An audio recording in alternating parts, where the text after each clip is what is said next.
Hello. शुरू करते हैं सर। तो हम लोग इकोनॉमिक्स स्टार्ट करने वाले हैं आज जनवरी का। और आई थिंक ये जनवरी का लास्ट रहेगा। कल हम फरवरी स्टार्ट कर देंगे पॉलिटी। प्रोबेबली हम लोग मार्च तक का कवर करने वाले हैं सर, बिकॉज प्रीलिम्स अप्रोच कर रहे हैं। और प्रीलिम्स थोड़ा डिले होके जून में तो चला गया है, बट मोर और लेस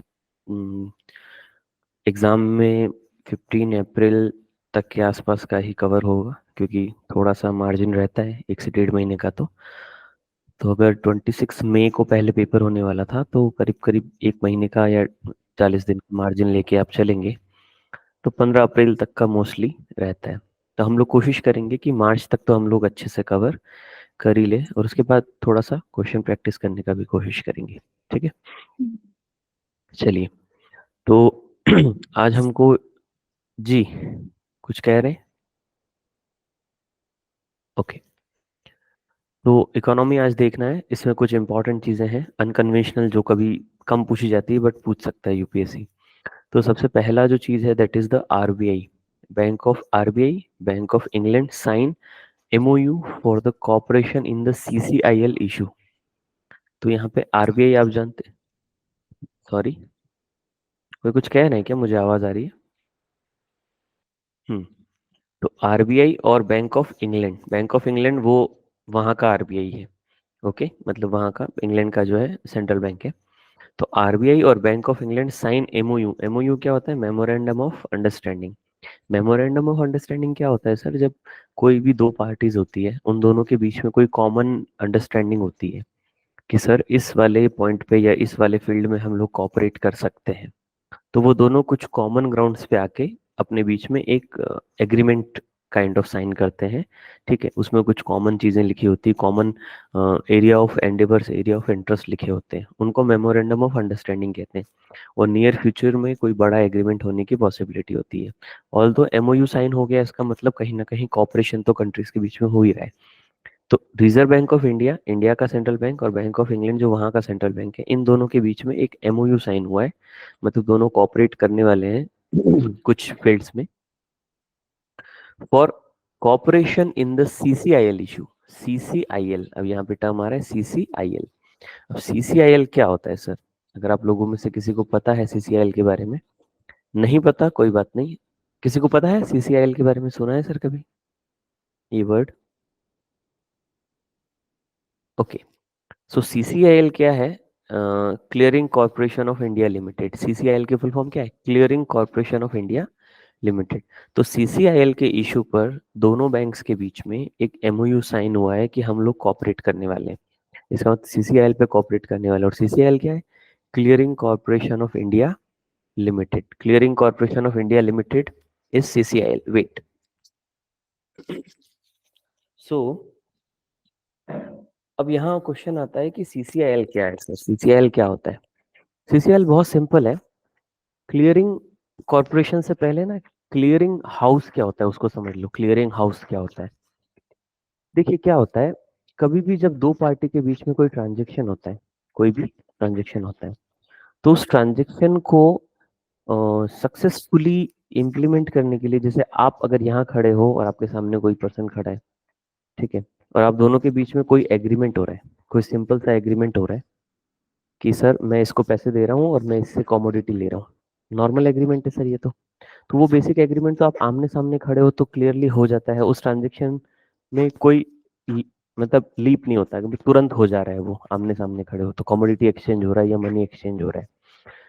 ठीक है, यही ट्रांजेक्शन अगर ऑनलाइन हो रहा होता है, तो आप अपने बैंक से दूसरे के किसी बैंक अकाउंट में पैसा ट्रांसफर कर रहे हो, तो बीच में कौन खड़ा है? एक थर्ड पार्टी खड़ी है। थर्ड पार्टी कौन है? बैंक है सर, क्योंकि बैंक के थ्रू ही ट्रांजेक्शन हो रहा है, तो बैंक उस ट्रांजेक्शन को कर रहा है। ठीक है, बट व्हाट इफ कि बैंक इन्वॉल्व नहीं हो? व्हाट इफ कि बैंक इन्वॉल्व नहीं हो और ट्रांजेक्शन हो रहे हो, क्योंकि जरूरी नहीं कि सब मनी में ही ट्रांजेक्शन हो रहा है। कई बार सिक्योरिटीज में भी ट्रांजेक्शन होता है कि सिक्योरिटी एक पर्सन बेच रहा है, दूसरा पर्सन उसको खरीद रहा है। ठीक है, और ये साइमल्टेनियसली हो रहा होता है। साइमल्टेनियसली मतलब एक ही टाइम पे ये बेचेगा ये खरीदेगा। जैसे आप अभी सेकेंडरी मार्केट में ट्रेडिंग देखते हो, शेयर मार्केट में देखते हो ना, तो शेयर मार्केट में आपको पता होता है कि कोई एक पर्सन शेयर बेच रहा है और दूसरा पर्सन उसको खरीद रहा है।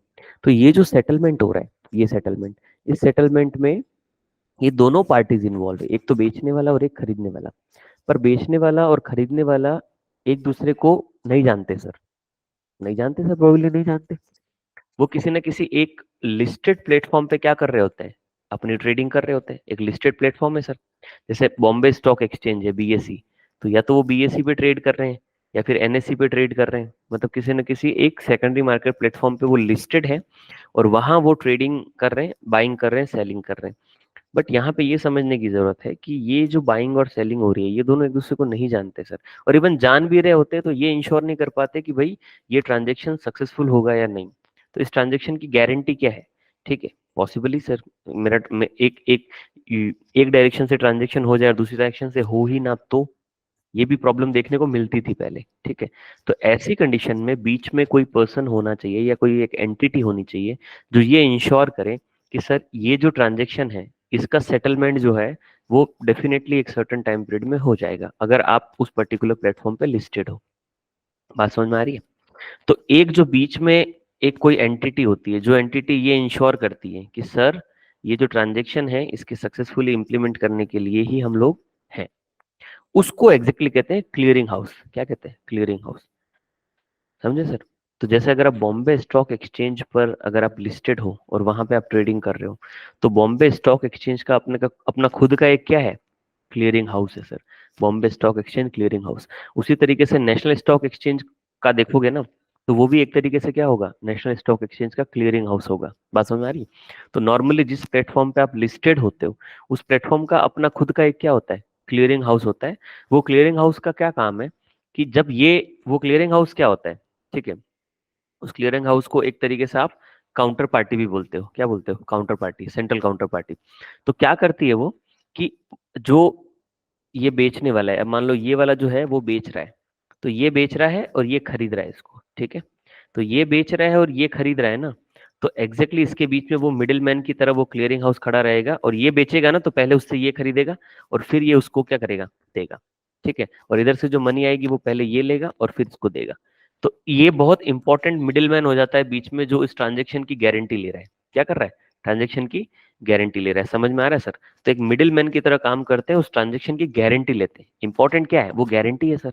इंपॉर्टेंट तो गारंटी है, क्योंकि ट्रांजेक्शन हो रहा है और ट्रांजेक्शन कर रही हो एंटिटीज, और वो मान लो फाइनलाइज नहीं हो और एक पार्टी को डिफॉल्ट कर जाए इन बिटवीन ही, तो फिर उसमें क्या हो जाता है? नुकसान हो सकता है। तो ऐसी कंडीशन में जो क्लियर और गारंटी देता है उसी को नॉर्मली क्या कहते हैं? काइंड ऑफ क्लियरिंग हाउस है वो सर। ठीक है, समझ गए सर? तो वैसे ही एक और क्लियरिंग हाउस होता है जिसको clearing corporation of India limited कहते हैं, सीसीआईएल। जो कि जैसे आप अगर बीएसई में लिस्टेड हो और इधर लिस्टेड हो किसमें? नेशनल स्टॉक एक्सचेंज में, तो उनका खुद का क्लियरिंग हाउस है। बट अगर आप आउटसाइड टू दैट कहीं पे डील कर रहे हो, कहीं पे डीलिंग कर रहे हो, एग्जांपल के लिए कहीं गवर्नमेंट सिक्योरिटीज जो है उनका सेलिंग और बाइंग और सेलिंग हो रहा है, तो ऐसी कंडीशन में वो बाइंग और सेलिंग की गारंटी देने के लिए बीच में आपके पास कौन होता है? एक और क्लियरिंग हाउस होता है, वो होता है सीसीआईएल। क्या है सर? सीसीआईएल। और ये इंडिया में रजिस्टर्ड है। कहाँ है सर? इंडिया में रजिस्टर्ड है। तो सीसीआईएल क्या करता है, जब भी आपको मनी मार्केट में कोई डील करनी होती है, मनी मार्केट क्या होता है सर? दो तरह के फाइनेंशियल मार्केट होते हैं, मनी मार्केट और कैपिटल मार्केट। तो मनी मार्केट वो मार्केट होता है जहां पे नॉर्मली जो शॉर्ट टर्म के लिए मनी क्या दी जा रही, मनी का क्या हो रहा था शॉर्ट टर्म के लिए? लेना देना हो रहा था, बोरोइंग हो रही है शॉर्ट टर्म के लिए। जैसे जो कॉल मनी होती है, नोटिस मनी होती है, आपने अपने सिक्योरिटी मार्केट के बेसिक्स में पढ़ा होगा, नहीं पढ़ा होगा तो आपकी क्लासरूम कोर्स में पढ़ाया जाएगा कि एक होती है मनी मार्केट और एक होती है कैपिटल मार्केट। मनी मार्केट वो होता है जहां पे वैसी सिक्योरिटीज नॉर्मली ट्रेड हो रही होती है जिनका जो मेच्योरिटी पीरियड होता है या फिर जो एग्रीमेंट है उसका मेच्योरिटी पीरियड 1 साल से कम होता है। तो मनी मार्केट वो है जहाँ पे 1 साल से कम की सिक्योरिटीज ट्रेड हो रही है। ठीक है, सिक्योरिटी या फिर जो एग्रीमेंट है उसका मेच्योरिटी 1 साल से कम है, वो ट्रेड हो रहा होता है, तो वो मनी मार्केट है। और अगर 1 साल से ज्यादा मेच्योरिटी वाले एग्रीमेंट्स ट्रेड हो रहे हैं, सिक्योरिटीज ट्रेड हो रही है जिनकी मेच्योरिटी 1 साल से ज्यादा है, तो ऐसी कंडीशंस को क्या, ऐसी उनको उनको क्या कहते हैं सर? वो होता है कैपिटल मार्केट आपका। ठीक है, तो कैपिटल मार्केट एक तरीके से आप ये सेकेंडरी मार्केट, प्राइमरी मार्केट सारे कैपिटल मार्केट में पढ़ते ही हैं। मनी मार्केट में आप क्या देखते हो? ट्रेजरी बिल देखते हो, ये कॉल मनी हो गया, ये नोटिस मनी हो गए, टेन्योर मनी हो गया, ठीक है, इसमें अलग अलग छोटा, इनका टेन्योर छोटा होता है, मतलब एक जो इंस्टीट्यूट है वो दूसरे इंस्टीट्यूट से छोटे टाइम के लिए लोन ले रहा है, 2 दिन के लिए ले रहा है सर, 14 डेज के लिए ले रहा है, ठीक है, तो उनके लिए अलग अलग ऑप्शंस होते हैं, कॉल मनी का, ठीक है, और नोटिस मनी का। तो वो छोटे पीरियड के लिए क्या होते हैं, ट्रांजेक्शन हो रहे हैं, उन छोटे पीरियड के ट्रांजेक्शन जो हो रहे हैं उनके लिए क्या होना चाहिए, और छोटे पीरियड के ही नहीं, अदर बड़े के ट्रांजेक्शन भी होंगे, वहां पर भी कौन अवेलेबल, अगर आप किसी सिक्योरिटी मार्केट ट्रेडिंग प्लेटफॉर्म पे हो तो उसका खुद का क्लियरिंग हाउस होगा, बट ऐसे आउटसाइड टू उस क्लियरिंग हाउस के पेमेंट कर रहे हो तो उसके बीच में सीसीआईएल रहता है, जो आपके मनी मार्केट के, ठीक है, मनी मार्केट की चीजों को देखेगा, और मनी मार्केट की चीजों के अलावा डेरिवेटिव इंस्ट्रूमेंट्स को भी देखेगा, ठीक है, अगर आप ऑप्शन में ट्रेडिंग कर रहे हो, फ्यूचर में ट्रेडिंग कर रहे हो, तो उसमें पॉसिबल होती है डिफॉल्ट करने की, तो वो डिफॉल्ट वाली चीज को क्या करता है, रोकता है, मतलब अल्टीमेटली उसका काम क्या है, उसका काम है कि उस पेमेंट की, उस ट्रांजेक्शन्स की गारंटी देना, कि सर ये गारंटीड हो जाएगा इस पर्टिकुलर सेटलमेंट पीरियड में, ठीक है, जैसे नॉर्मली सिक्योरिटी मार्केट में T+2 पीरियड सेटलमेंट होता है, T+2 मतलब ट्रांजेक्शन के विद इन 2 डेज में सेटलमेंट हो जाता है, ठीक है, बट आप अगर अदर क्लियरिंग हाउसेज में देखोगे तो उनका एक फिक्स टाइम पीरियड होता है कि हाँ उसमें वो सेटलमेंट हो ही जाना चाहिए, कभी कभी रियल टाइम सेटलमेंट भी होता है, पर वो बीच में एक इंटरमीडिएरी की तरह क्या करता है, काम करता है, जो गारंटी देता है उस सेटलमेंट की। बात समझ में आ गई? तो that is your clearing house. और इंडिया में जो एक बड़ा क्लियरिंग हाउस है, ठीक है, जो that is clearing corporation of India limited, CCIL, ठीक है, तो इस CCIL को लेकर ही ये एक एग्रीमेंट साइन हुआ है, एक MOU साइन हुआ है कि भाई CCIL के इशू पे, जो क्लियरिंग कॉर्पोरेशन ऑफ इंडिया जो है उस वाले पे हम दोनों क्या करेंगे, कॉपरेट करेंगे, क्योंकि आरबीआई कॉपरेट करेगा तो इंडिया की साइड से, और बैंक ऑफ इंग्लैंड मतलब वहां से, तो MOU साइन हुआ है, मतलब कुछ अंडरस्टैंडिंग है इनके बीच में कि हाँ कुछ किस इस CCIL पे हम लोग कुछ ना कुछ एग्रीमेंट करने वाले हैं। अब एग्रीमेंट क्या करोगे आपका, नॉर्मली अगर इंडिया का सेंट्रल बैंक और वहां का सेंट्रल बैंक इंडिया के किसी क्लियरिंग हाउस को लेकर क्या कर रहा है, एग्रीमेंट पे आ रहे हैं, कुछ उनका कॉमन एंडेवर बन रहा है, तो वो ये चाह रहे हैं कि जो इंग्लैंड की एंटिटीज है, इंग्लैंड की एंटिटीज जो है, या इंग्लैंड की जो इंस्टीट्यूट है, जो फाइनेंशियल इंस्टीट्यूट हो सकते हैं, वहाँ की NBFCs हो सकती हैं, या वहाँ के और भी जो इंस्टीट्यूट जो लैंडिंग बिजनेस में इन्वॉल्व है, ठीक है, तो वहाँ के इंस्टीट्यूशंस या फिर जो ट्रेडिंग में इन्वॉल्व है, वो लोग सारे लोग इंडिया के CCIL जो है, clearing corporation of India limited, उसके क्लियरिंग हाउस या उसके क्लियरिंग सेटलमेंट की जो मैकेनिज्म है उसका बेनिफिट वो भी ले पाए। समझ गए? मतलब वहां की एंटिटीज अगर ट्रांजेक्शन्स में इन्वॉल्व है तो वो CCIL के थ्रू भी ट्रांजेक्शन्स कर पाए, और ये तभी हो पाएगा जब वहां का बैंक ऑफ इंग्लैंड जो है वो इसका असेसमेंट करके इसकी परमिशन देगा। अदरवाइज तो फिर आपको जो एक्सेप्टेड मैकेनिज्म है उसी से आप कर पाओगे। ठीक है, जो एक्सेप्टेड मैकेनिज्म है कि भाई और जो क्लियरिंग हाउसेज हैं जो यूनिवर्सली एक्सेप्टेड है उनके थ्रू तो आप कर ही रहे हो, जो इंटरनेशनल ट्रांजेक्शन है। बट अगर दो कंट्रीज के बीच में कोई एक क्लियरिंग हाउस जो है वो क्लियरिंग हाउस के ऊपर एग्रीमेंट बन जाता है, तो उन दोनों कंट्रीज के बीच में जो ट्रांजेक्शन्स होंगे, जो सिक्योरिटी में या मनी मार्केट में या गवर्नमेंट सिक्योरिटी के साथ साथ डेरिवेटिव्स में या फॉरेन एक्सचेंज में, ठीक है, फॉरेन एक्सचेंज में भी ये प्रॉब्लम देखने को मिलती है कई बार कि भाई कोई पर्सन जो है वो मनी एक्सचेंज करवाना चाह रहा है या फॉरेन एक्सचेंज हो रहा है, ठीक है, करेंसी की ट्रेडिंग हो रही है, तो करेंसी ट्रेड में भी ये देखने को मिलता है कि कोई एक पार्टी डिफॉल्ट ना कर जाए, इसलिए बीच में क्लियरिंग हाउस चाहिए होता है जो गारंटी देता है उसकी। ठीक है, तो फॉरेन एक्सचेंजेस की ट्रेडिंग में भी ये देखने को मिलता है। बात समझ में आ रही है आपको? क्लियरिंग हाउस आई होप समझ आ गया। तो अगर इंडिया और इंग्लैंड के बीच में ये, अगर दोनों के सेंट्रल बैंक के बीच में MOU साइन हुआ है CCIL को लेकर, तो नियर फ्यूचर में ये पॉसिबिलिटी है कि CCIL को अलाउ कर दिया जाएगा कि वो वहाँ के जो ट्रेडर्स हैं, वहाँ के जो लैंडर्स हैं, या वहाँ की जो फाइनेंशियल कंपनीज हैं, ठीक है, वो इंडियन ट्रांजेक्शन्स या इंडियन एंटिटीज के साथ जो ट्रांजेक्शन्स हैं उनको CCIL के थ्रू कर पाए। ठीक है, ये फ्यूचर में देखने को मिल सकता है। तो ये आपका एक उनके बीच में साइन हुआ है MOU। RBI and Bank of England recently inked a memorandum of understanding centered on the cooperation and information exchange concerning the clearing corporation of India। तो CCIL पर कॉपरेट करना है और इंफॉर्मेशन एक्सचेंज करना है, इसके ऊपर उन्होंने MOU साइन किया है। ठीक है, तो इन्फॉर्मेशन एक्सचेंज का MOU तो ट्रांसपेरेंसी के लिए रहेगा सर, कि कितना वॉल्यूम वहां से ट्रांजेक्शन हो रहा है, उस ट्रांजेक्शन पे क्या आप SOP फॉलो कर रहे हैं सर। ठीक है, तो उससे दोनों कंट्रीज के बीच में अगर कंसेंट बनेगा तो फिर फ्यूचर में ये CCIL को अलाउ किया जाएगा। CCIL का रोल क्या है? CCIL is a central counter party. अब ये वर्ड हमारे लिए समझना जरूरी है, सेंट्रल काउंटर पार्टी। तो काउंटर पार्टी क्या होता है और ये सेंट्रल काउंटर पार्टी क्या है सर? तो इसके लिए अलग से एक आपके लिए एक छोटा सा पीडीएफ डाला है, इसको आपको अपलोड कर देंगे, आप इसको पढ़ सकते हैं, नहीं तो इससे भी नोट्स बना सकते हैं, वीडियो से भी। तो clearing corporation of India limited के बारे में ही है। पहले एग्जैक्टली यही इन्फॉर्मेशन इसकी डाली थी इस जगह पे, बट यहाँ पे फिर छोटा आपको विजिबल नहीं होता तो इसको अलग से डाल दिया। तो क्लियरिंग कॉर्पोरेशन ऑफ इंडिया के बारे में, जो कि क्लियरिंग हाउस है, उसको पहले समझ लेते हैं क्या है। क्या है sir? It was setup in the 2001। तो 2001 में इसको क्या किया गया सर? सेटअप किया गया था 2001 में। 2001 में इसको सेटअप किया गया था और provide guaranteed clearing and the settlement functions for transactions in money.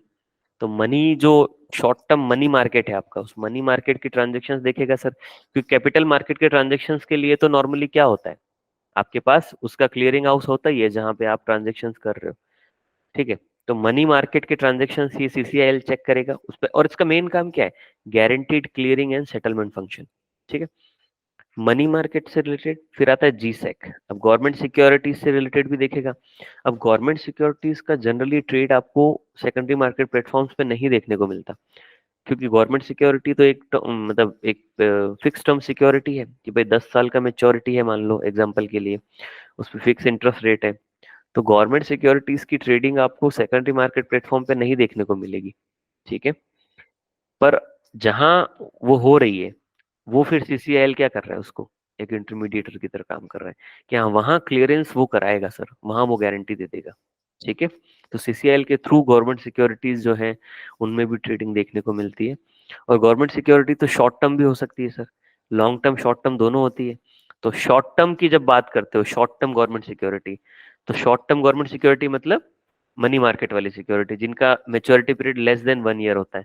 तो लेस देन 1 ईयर जिनका मेच्योरिटी पीरियड है वो मनी मार्केट में ट्रेड करेगी, और ग्रेटर देन 1 ईयर है तो फिर वो कहाँ करेगी, वो उधर कैपिटल मार्केट में ट्रेड करेगी। तो ये तो 1 साल जो है मेच्योरिटी, वो बेसिक डिफरेंस है।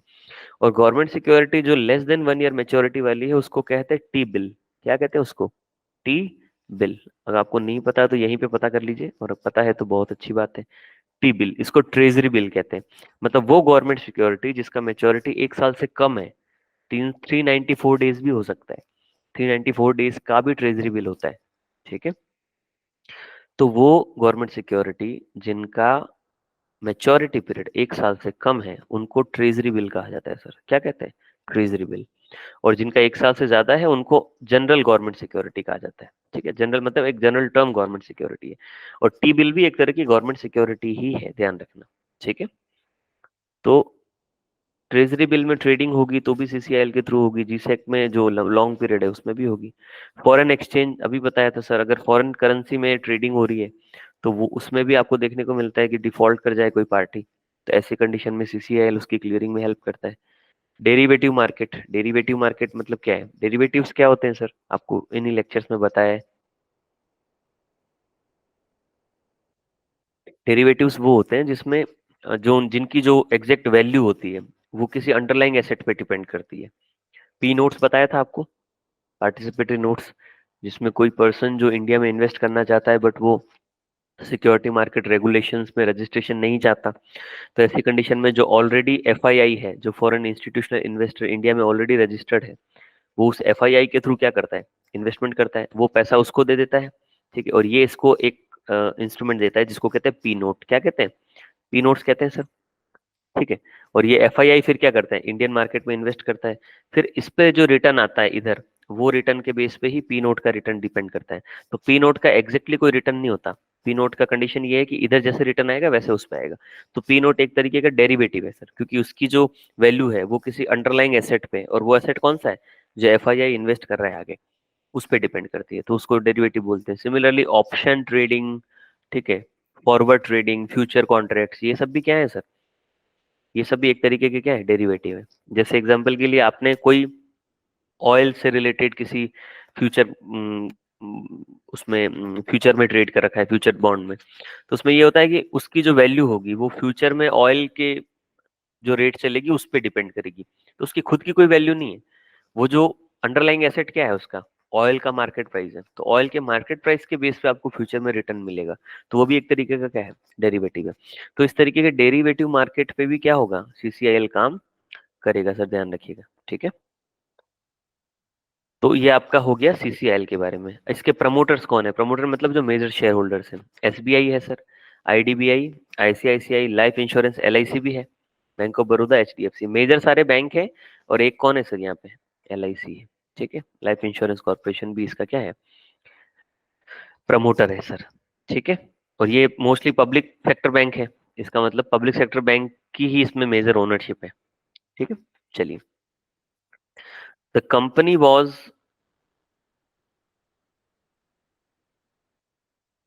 the company was incorporated with an authorized equity share capital of 50 crores, not very important, equity capital है 50 करोड़ का, ये नॉट फॉर प्रॉफिट है, तो इनका मेन काम क्लियरिंग और सेटलमेंट है। CCIL, Clearing Corporation of India Limited's adherence to the stringent principle governing its operations as a financial market infrastructure, ये है कीवर्ड आपका, फाइनेंशियल मार्केट इंफ्रास्ट्रक्चर। अब देखो सीसीआईएल एग्जैक्टली क्या कर रहे हैं, सीसीआईएल भैया क्लियरिंग का काम कर रहे हैं ना, गारंटीड क्लियरिंग कर रहे हैं, इसका मतलब ये फाइनेंशियल मार्केट इंफ्रास्ट्रक्चर का पार्ट है। एक बड़ा मेजर वर्ड इसके लिए क्या होगा, फाइनेंशियल मार्केट इंफ्रास्ट्रक्चर, एफएमआई, ठीक है। अब क्योंकि ये 2001 में बना है और तब से लेके कंटिन्यूअसली ये क्लियरिंग गारंटी कर रहा है, गारंटीड क्लियरिंग और सेटलमेंट फंक्शन कर रहा है, तो इसके कंटिन्यू फंक्शन करने के कारण has resulted in its recognition as the qualified central counter party by the RBI. अब आरबीआई ने इसको qualified central counter party recognize कर रखा है 2014 से, 2014 से 2024 10 साल होने वाले, क्वेश्चन आ सकता है प्रीलिम्स में। तो क्वालिफाइड सेंट्रल काउंटर पार्टी इसको रिकॉग्नाइज किया है, किसने, आरबीआई ने 2014 में। तो अभी सिर्फ इतना समझो कि इसको क्यूसीसीपी कहा है, क्वालिफाइड सेंट्रल काउंटर पार्टी, और ये है क्या, फाइनेंशियल मार्केट इंफ्रास्ट्रक्चर में, क्योंकि इन्वॉल्व है, कंटिन्यूअस गारंटीड क्लियरिंग और सेटलमेंट कर रहा है, तो इसको रिकॉग्नाइज कर दिया क्यूसीसीपी। अब क्यूसीसीपी क्या है अभी देख रहे हैं नीचे, ठीक है। Through its fully owned subsidiary clear corp dealing systems limited, ये इसकी सब्सिडरी है fully owned, CCIL has introduced various platform for electronic execution of deals। तो बहुत सारे CCIL के प्लेटफॉर्म है सर, किसी न किसी प्लेटफॉर्म पे तो लाना पड़ेगा ना, तब ना वो क्लियरिंग करेगा। तो बहुत सारे इलेक्ट्रॉनिक एग्जीक्यूशन के लिए, डील्स के एग्जीक्यूशन के लिए उन्होंने प्लेटफॉर्म्स बनाए हैं sir. CCIL is also the trade repository for all OTC transaction, over the counter transaction in the forex, interest rate and credit derivative transactions। अब यहाँ पे एक नया वर्ड आ रहा है ओटीसी। ओटीसी क्या होता है, over the counter. Over the counter transactions के बारे में पता है सर आपको, कोई idea, over the counter transactions नहीं पता। देखिए ओवर द काउंटर ट्रांजेक्शन्स क्या होते हैं ना, कि जैसे कोई कंपनी के शेयर्स लिस्टेड रहते हैं, अब जैसे नेशनल स्टॉक एक्सचेंज में अगर किसी कंपनी के शेयर लिस्टेड है, तो वो वहां पे ट्रेडिंग करेगी, और लिस्टिंग की कुछ ना कुछ बेसिक रिक्वायरमेंट भी होती है, सारे लिस्ट नहीं कर पाओगे, ठीक है। तो अगर कोई कंपनी के शेयर्स फॉरेक्स उस पे जो लिस्ट है, जो नेशनल स्टॉक एक्सचेंज है उस पे लिस्टेड नहीं है, तो वो ट्रेड नहीं कर पाएगी ना, वैसे मतलब लिस्टेड ट्रेड तो नहीं कर पाएगी, ठीक है। तो ऐसी कंडीशन में ऐसा नहीं है कि वो अपने शेयर्स को बेच ही नहीं सकती, नहीं, उनके लिए एक बेसिक और ऑफलाइन सुविधा भी अवेलेबल है, ऑफलाइन सुविधा भी अवेलेबल है। तो वहां पे जो शेयर्स की ट्रेडिंग होती है, ठीक है, जिसमें बीच में आप मान सकते हो कि आपके पास कोई ना कोई वो जो क्या बोलते हैं ब्रोकर्स और डीलर, जो डीलर्स होते हैं, ठीक है, तो अगर उनके थ्रू सिक्योरिटी ट्रेड हो रहा है जो कि लिस्टेड नहीं है बट सिक्योरिटी की ट्रेडिंग हो रही है, तो ऐसी कंडीशन को कहते हैं OTC transactions, over the counter transactions. तो ओवर द काउंटर ट्रांजेक्शन्स में आप देखोगे कि कई सारी कंपनीज के शेयर ओवर द काउंटर वाले में बिक रहे हैं सर, वो वहीं पे डीलर्स और ब्रोकर्स उनकी क्या कर रहे हैं, ऑफलाइन डीलिंग कर रहे हैं, ठीक है। तो ये सीसीआईएल क्या है कि trade repository for all OTC transaction in the forex, interest rate and credit derivative. तो जो फॉरेक्स में अगर इस तरीके की डील हो रही है, जैसे फॉरेक्स में भी देखने को मिलता है, ठीक है, इंटरेस्ट रेट और क्रेडिट डेरिवेटिव ट्रांजेक्शन। अब इंटरेस्ट रेट और क्रेडिट डेरिवेटिव ट्रांजेक्शन वही है कि भाई ये जो डेरिवेटिव मार्केट है, इस डेरिवेटिव मार्केट के जो ट्रांजेक्शन हो रहे हैं उससे रिलेटेड वो सारे जो ऑफलाइन ओटीसी ट्रांजेक्शन होते हैं, उनके लिए वो एक ट्रेड रिपोजिटरी की तरह काम करता है, मतलब उसके पास उसका सारा क्या रहता है सर, रिकॉर्ड रहता है। आई थिंक ये 2014 के बाद हुआ, पहले नहीं था ये, ठीक है। तो ये सारे इससे रिलेटेड भी क्या कर रहा है, ट्रांजेक्शन, ओटीसी ट्रांजेक्शन जो है ओवर द काउंटर, वो अपने पास रखता है सर, ठीक है। नेक्स्ट क्या है, कंटिन्यूअस लिंक्ड सिस्टम। अब कंटिन्यूअस लिंक सिस्टम क्या है, इसको भी देख लो, इसमें दो तीन चीजें हैं सर प्रीलिम्स के लिए, एक सीएलएस भी है।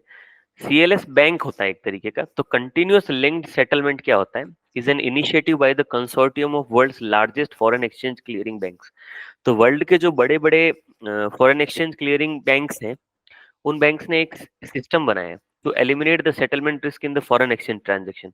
अब देखो, फॉरेन एक्सचेंज का ट्रांजेक्शन होता है, अब उस ट्रांजेक्शन में दो डिफरेंट नेशनल्स के लोग इन्वॉल्व है, कोई अमेरिकन इन्वॉल्व है, कोई इंडियन इन्वॉल्व है। ऐसे कंडीशन में अगर कोई कॉमन प्लेटफॉर्म नहीं है, तो ऐसी कंडीशन में क्या हो सकता है, पॉसिबल है कोई ना कोई डिफॉल्ट कर जाए। तो डिफॉल्ट करेगा तो फिर ऑथेंटिसिटी पे क्वेश्चन आएगा। तो ऐसे कंडीशन में क्या बोलते हैं, एक सिस्टम बनाया गया, एक बैंक बनाया गया, उसको कहते हैं सीएलएस बैंक। क्या कहते हैं, सीएलएस बैंक या सीएलएस सिस्टम बोल सकते हैं उसको, ठीक है। तो उसमें क्या होता है कि जो अगर फॉरेन एक्सचेंज ट्रांजेक्शन कर रहे हो आप, फॉरेन एक्सचेंज का, तो ऐसे ट्रांजेक्शन्स में किसी तरीके का कोई रिस्क नहीं रहता, उसके लिए एक तरीके का एक इंटरनेशनल क्लियरिंग हाउस का सिस्टम है, उसको कहते हैं कंटिन्यूअस लिंक्ड सेटलमेंट, ठीक है सर। तो ये इंटरनेशनल, अगर फॉरेन एक्सचेंज सेटलमेंट हो रहा है, तो उसके लिए सीएलएस एक सिस्टम है, और ये CLS system is run by the CLS bank international. CLS bank international इसको रन करता है, which is solely dedicated to settling foreign exchange trade. तो पूरा पूरा सीएलएस सिस्टम बनाया इसीलिए गया है ताकि वो फॉरेन एक्सचेंज ट्रेड को क्या करे, देखे, ठीक है सर। इसको भी अपलोड करवा देंगे उसमें आपकी ड्राइव में, तो आप इससे शॉर्ट्स बना सकते हो, या आपको जैसा भी चाहिए, ठीक है। तो इसमें सीएलएस सिस्टम याद रखना, सीसीआईएल को भी याद रखना है, और ये क्वालिफाइड सेंट्रल काउंटर पार्टी 2014 में बना, ये भी याद रखना है। सीएलएस हो गया। CLS bank was establish in 2002, तो 2002 में सीएलएस बैंक बना था, and is owned by the world's largest banks, it is based on New York. तो न्यूयॉर्क में है, और वर्ल्ड के लार्जेस्ट बैंक इसको ओन करते हैं। अब आता है ये आपका सेंट्रल काउंटर पार्टी क्या है। ये जो क्यूसीसीपी है ना, क्वालिफाइड सेंट्रल काउंटर पार्टी, और उसके पहले सेंट्रल काउंटर पार्टी क्या है, फिर उसके क्वालिफाइड में आएंगे, ठीक है। और उसके भी पहले ये देखना है कि काउंटर पार्टी क्या होता है। तो central counter party is a clearing house. बहुत बेसिक चीज है, सेंट्रल काउंटर पार्टी कुछ नहीं होता है, एक तरीके का क्लियरिंग हाउस होता है। और सेंट्रल काउंटर पार्टी है, इसका मतलब है कि वो नेशनल लेवल पे जो ट्रांजेक्शन्स हो रहे होंगे, उन ट्रांजेक्शन्स को देखेगा सर। तो क्लियरिंग हाउस ही है। मतलब सेंट्रल काउंटर पार्टी सुनने में लग रहा है अलग सा, काउंटर पार्टी क्या होता है, पर कुछ नहीं है। काउंटर पार्टी मतलब सिंपल सा है कि वो बीच में मीडिएट करके दोनों पार्टी के बीच में ट्रांजेक्शन को फैसिलिटेट करेगा। तो सेंट्रल काउंटर पार्टी एक तरीके का क्लियरिंग हाउस ही है, that interposes itself between the counter parties, दोनों काउंटर पार्टीज के बीच में इंपोज करेगा खुद को, two contracts traded in one or more financial market, becoming the buyer to every seller and seller to every buyer। वही buyer to every seller, ये बेचेगा, सेलर है तो इसके लिए बायर बन जाएगा, ठीक है। और ये वापस क्या करने वाला है, खरीदने वाला है, तो उसको बेचने वाला बन जाएगा। तो एक तरीके से मिडिल मैन की तरह क्या करेगा, काम करेगा। उसी को कहते हैं सर आपका सेंट्रल काउंटर पार्टी। तो एक तरीके का वो जो क्लियरिंग हाउस है वही है ये, ठीक है। जो सीसीआईएल जो है, clearing corporation of India limited, वो भी एक सेंट्रल काउंटर पार्टी है। ये आरबीआई की डेफिनेशन है सर, आरबीआई ने अपनी वेबसाइट पे इसको यही डाल रखा है। And thereby ensuring the future performance of open contracts, or CCP becomes counterparty to trades with the market participant through novation and open offers। ये ठीक है, ये तो उसका काम है करने का, कि वो काम कैसे करेगा, ठीक है। तो बहुत सारे छोटे मोटे जो मैकेनिज्म्स होते हैं, इतना डेप्थ में नहीं पूछा जाता।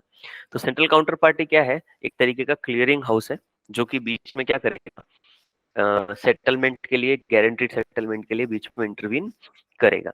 अब सीसीपी हो गया, और अब हो गया क्वालिफाइड सीसीपी। तो सीसीपी तो क्लियरिंग हाउस का काम करता है। अभी आपने देखा 2001 में ही उसको एक तरीके से सेंट्रल काउंटर पार्टी बना दिया, एक तरीके से क्लियरिंग हाउस बन गया था ना सीसीआईएल। बट वो 2014 में आके करीब 13 साल बाद वो क्यूसीसीपी बना। तो क्वालिफाइड सेंट्रल काउंटर पार्टी का मतलब है जिसको लाइसेंस मिल जाता है उस तरीके से ऑपरेट करने का, ठीक है।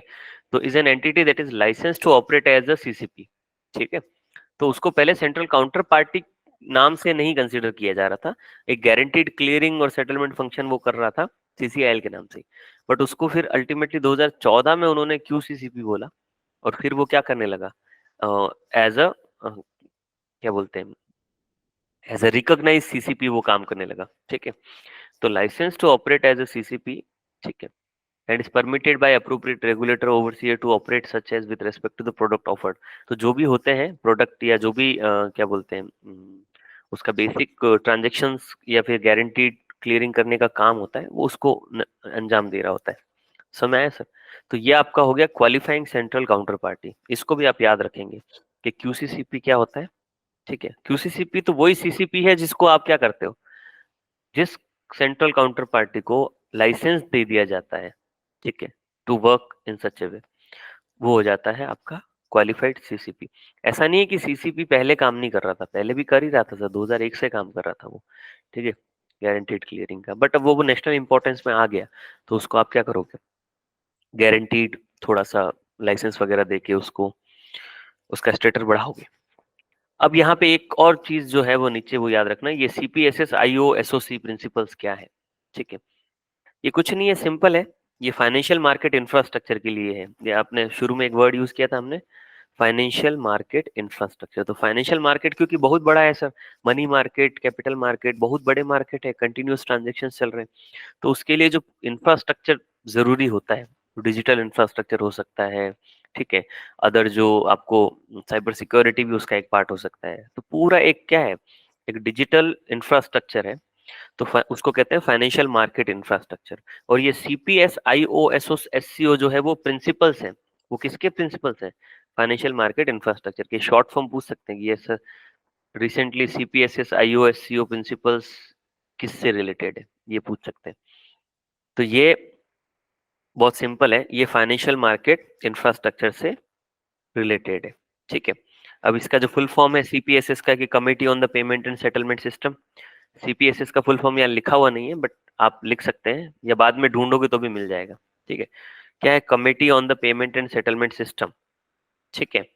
और ये जो आईओएससीओ है, ठीक है, ये आईओएससीओ क्या है, ये international organisation of securities commission.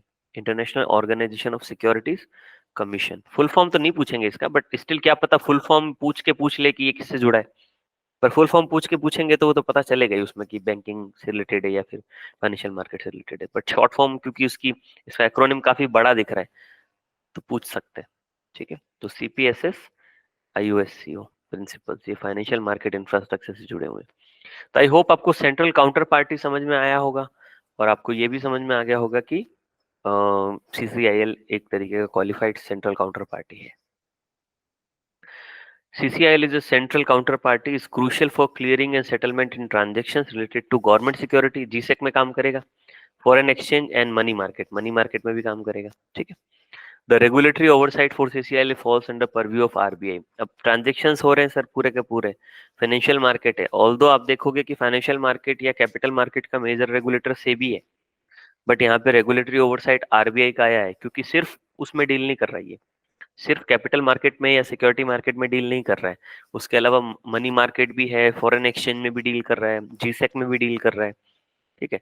तो जीसेक का तो मेन जो क्या बोलते हैं ओवरसाइट है पूरा का पूरा वो आरबीआई पे ही आता है, ठीक है। तो पब्लिक डेट मैनेजर आरबीआई है, फॉरेन एक्सचेंज आएगा आरबीआई के अंडर, ठीक है। मनी मार्केट में कॉल मनी या टेन्योर मनी हो रहा है, शॉर्ट टर्म मनी लेंडिंग, वो भी आरबीआई के अंडर आएगा सर, ठीक है। चलिए, तो ये आप ध्यान रखेंगे कि इसका रेगुलेटरी ओवरसाइट जो है सीसीआईएल का वो किसके अंडर आता है, आरबीआई के अंडर आता है। और वो 2014 के बाद क्योंकि क्यूसीसीपी हो गया है और क्यूसीसीपी के लिए लाइसेंस उसको मिला है, और क्यूसीसीपी जो भी हो सेंट्रल काउंटर पार्टी जो भी होंगे वो आरबीआई के डोमेन में आएंगे परव्यू में। आप लोगों को समझ आ रहा है? Yes sir. गुड। एकदम सन्नाटा है तो मुझे थोड़ा लगा कि क्या हो रहा है। फ्रेमवर्क कॉपरेशन, अब ये सीसीआईएल का इंडिया और आरबीआई आरबीआई और इंग्लैंड के वहाँ के आरबीआई के बीच में एक एमओयू हुआ है। और ये क्या कह रहा है, the agreement underscore the importance of the cross border collaboration for international clearing activities. अब इंटरनेशनल क्लियरिंग एक्टिविटीज के लिए क्रॉस बॉर्डर कोलैबोरेशन चाहिए ना सर। अगर इंडियन एंटिटीज हैं तो सीसीआईएल प्लेटफॉर्म का यूज करके हो जाएगा, बट अगर ये मैडम है और ये सर है और यहाँ कोई एक क्या हो रहा है, एक कोई ट्रांजेक्शन होने वाला है, ऐसे ट्रांजेक्शन में हो सकता है कि डिफिकल्टी आए, ठीक है, क्योंकि अगर कुछ सिक्योरिटी में ट्रेड हो रहा है या मार्केट में ट्रेड हो रहा है तो उनके लिए सिंगल प्लेटफॉर्म चाहिए। जो ऑलरेडी रजिस्टर्ड प्लेटफॉर्म है, मान लो सेकेंडरी मार्केट का कोई रजिस्टर्ड प्लेटफॉर्म है, उस पे कर रहे हो तो वहां तो उसका क्लियरिंग हाउस होगा सर। बट जहां पे क्लियरिंग हाउस नहीं अवेलेबल है वहां उस तरीके का ट्रेडिंग कर रहे हो तो then you need some sort of guarantee, और वो गारंटी मिलेगी कब, जब एक किसी क्लियरिंग हाउस पे नेशंस जो है वो क्लियरिंग हाउस पे सर्टन हो जाएंगे। CCIL's recognition process क्या है sir? In January, CCIL applied to Bank of England for recognition as a third country central counterparty। तो उन्होंने कहा कि भैया हमको सेंट्रल काउंटर पार्टी की तरह बैंक ऑफ इंग्लैंड क्या करे, कंसिडर करे। MOU facilitate the Bank of England's assessment of CCIL application, a prerequisite for UK based banks to engage in the transaction through CCIL। तो अगर यूनाइटेड किंगडम के banks जो हैं उनको अगर ट्रांजेक्शन्स में इन्वॉल्व होना है सीसीआईएल के थ्रू, मतलब सीसीआईएल के प्लेटफॉर्म को यूज करके, तो उनको सबसे पहले बैंक ऑफ इंग्लैंड जो है वो सीसीआईएल का असेसमेंट करके उसको फाइनलाइज करेगा, तभी वो कर पाएंगे, उसके पहले नहीं कर पाएंगे। ठीक है, तो चलिए ये एक बेसिक है। आई थिंक इसमें इंडिया इंग्लैंड इतना इंपॉर्टेंट नहीं है, बट ये सीसीआईएल और ये सब जो था ना, ये सेंट्रल काउंटर पार्टी वगैरह, वो इंपॉर्टेंट है। चलिए next, central bank digital currency. CBDC के बारे में आप लोगों ने सुना होगा सर, अगर आप लोग जान रहे हैं कि like I think in the union budget of the 2022-23 22-23 the finance minister of India said that we are going to introduce the central bank digital currency named as e-rupee. E-rupee means it's a kind of digital form of the currency which is circulated in India. So we need to understand what is CBDC, central bank digital currency. इसको लेके कई सारे doubts भी हैं, but आप यहीं पे clear कर लेना, ठीक है। पहले न्यूज क्या है, according to RBI, CBDC central bank digital currency could become a tool for reducing time and cost for cross border transaction. मतलब अब क्रॉस बॉर्डर ट्रांजेक्शन में अगर किसी तरीके का क्या हो रहा है, कोई ट्रांजेक्शन हो रहा है तो उसमें डिले जो होगा वो टाइम को रिड्यूस कर सकता है CBDC। ठीक है, सबसे पहले सीबीडीसी है क्या, इसको समझ लो। मैं आपको सिंपल लैंग्वेज में सीबीडीसी समझाता हूँ। सेंट्रल बैंक डिजिटल करेंसी, देखिए अभी आप जब यूपीआई से ट्रांजेक्शन करते हो तो यूपीआई में आपका बैंक इन्वॉल्व रहता है, बैंक इन्वॉल्व रहता है सर। ठीक है, आपका कभी कभी देखते हो आप ट्रांजेक्शन की, जो रिसीवर का बैंक है वो अभी सर्वर नहीं चल रहा, या जो डोनर का बैंक है आपके बैंक में भी दिक्कत हो, डोनर मतलब जो सेंड कर रहे हैं मनी, उसके भी उसमें दिक्कत आ जाती है कई बार, तो इसमें बैंक्स इन्वॉल्व रहते हैं। और ये जो मनी है, ये मनी आपके बैंक खातों में रखी हुई है और वो आपके अकाउंट से किसी और के अकाउंट में ट्रांसफर आप कर रहे हो। ठीक है, ये हो रहा है। ये डिजिटल मनी नहीं है, ध्यान रखना, this is not digital currency. ये वही मनी है जो वहां रखी हुई है। ठीक है, ये डिजिटल करेंसी इसको नहीं कहते। डिजिटल करेंसी किसको कहते हैं, जैसे क्रिप्टो करेंसी आपने देखी है, क्रिप्टो करेंसी एक तरीके की डिजिटल करेंसी है, एक तरीके की क्या है, डिजिटल करेंसी है। उसी तरीके से सेंट्रल बैंक डिजिटल करेंसी में क्या होगा कि बिल्कुल सेम का सेम जो है मनी, जो मनी आपके हाथों में रहता है ना, वैसा के वैसे मनी का डिजिटल फॉर्मेट वो निकालेंगे। डिजिटल फॉर्मेट निकालने का मतलब है कि अगर वो 100 रुपया जो आपके हाथ में अभी होता है, उस 100 रुपीज के नोट में आप चेक करते हो कि उसका एक सीरीज होता है, उसका एक नंबर होता है। ठीक है, और वो नंबर यूनिक होता है, मतलब वो उस 100 रुपए के नोट पे जो नंबर है वो किसी और 100 रुपए के नोट पे नहीं मिलेगा। ठीक है, ये एक फिक्स नंबर है। ठीक है, सिमिलरली जब डिजिटल करेंसी वो निकाल रहे हैं तो वो डिजिटल करेंसी में भी क्या हो रहा है, डिजिटल करेंसी एक तरीके का उसका डिजिटल फॉर्म ही होता है, उसमें पूरा का पूरा नोट नोट बना हुआ होता है, उस नोट पे ये लिखा भी रहता है। ठीक है, मैं एक मिनट आपको एग्जांपल ही दिखा देता हूँ। आप में से किसी ने यूज किया है सेंट्रल बैंक डिजिटल करेंसी या देखा है?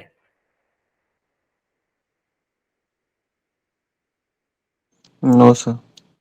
ओके,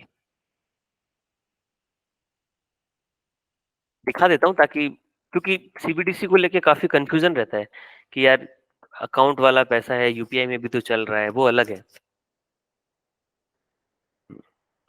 ये देखिए, ये दिख रहे हैं, ये पिक्चर्स दिख रहे हैं आपको?